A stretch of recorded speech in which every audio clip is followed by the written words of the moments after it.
Nous allons aborder ici la correction de l'exercice 6 ainsi que l'exercice 7. Dans cet exercice, dans le 6, on essaye de trouver ici la fréquence des battements par minute, donc du chat, de l'homme, du cheval et de la baleine. Donc on voit à chaque fois 1200 battements en 8 minutes, cette fois-ci en un quart d'heure, là en une demi-heure et là en 2 heures. Donc on veut savoir combien cela correspond en une minute.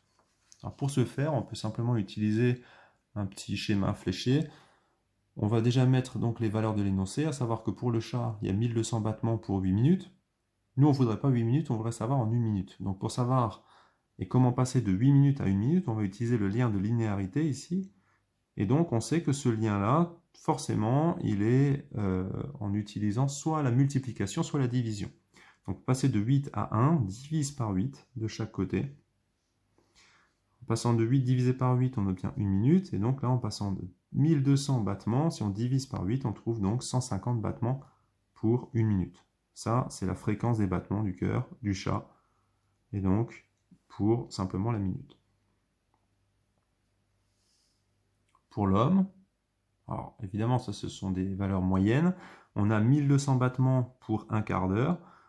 Sachant qu'on veut savoir pour 1 minute, nous, ce qui nous intéresserait, c'est pas en heure, donc c'est de le convertir en minutes. Un quart d'heure, on sait que c'est 15 minutes, donc on doit passer de 15 minutes à 1 minute, grâce à un lien de linéarité. Comment est-ce qu'on fait ça? Pour passer de 15 à 1, on divise simplement par 15. Si on divise par 15 à droite, pour que le schéma reste cohérent, il faut évidemment diviser par 15 aussi à gauche. Donc on trouve 1200 divisé par 15, soit 80 battements pour 1 minute.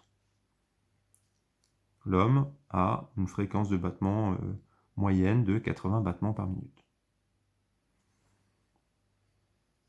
On s'intéresse maintenant au cheval. Alors pour le cheval, pareil, hein, on peut faire un schéma fléché. 1200 battements correspond à une demi-heure. Une demi-heure, c'est 30 minutes.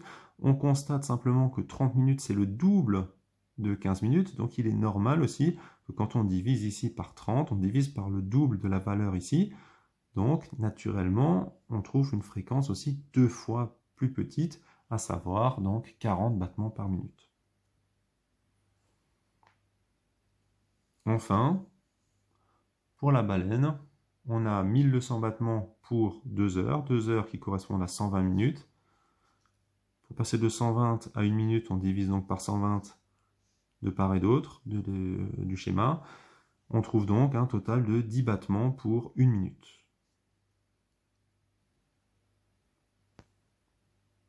À l'exercice 7, on souhaite comparer 15 000 minutes à 1 million de secondes. Comparer en mathématiques, il suffit de regarder dans le cahier de cours, on verra rapidement que comparer signifie dire qui est le plus grand, qui est le plus petit, ou si éventuellement il y avait égalité entre les deux.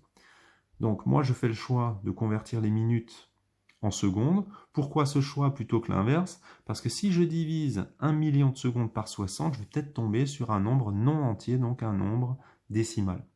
Alors que si moi je prends 15 000 minutes et que je convertis en secondes, comme je fais x 60, naturellement je vais tomber sur un nombre entier. Je préfère travailler sur les nombres entiers, donc j'ai fait ce choix-là. 15 000 x 60, ça nous donne donc un total de 900 000 secondes. 900 000 secondes, c'est plus petit que 1 million de secondes. Et donc, en répondant à la question, on peut donc affirmer que 15 000 minutes est plus petit que 1 million de secondes. Si on respecte l'ordre de l'énoncé, on pourra dire aussi que 1 million de secondes est plus grand que 15 000 minutes, qui vaut 900 000 secondes.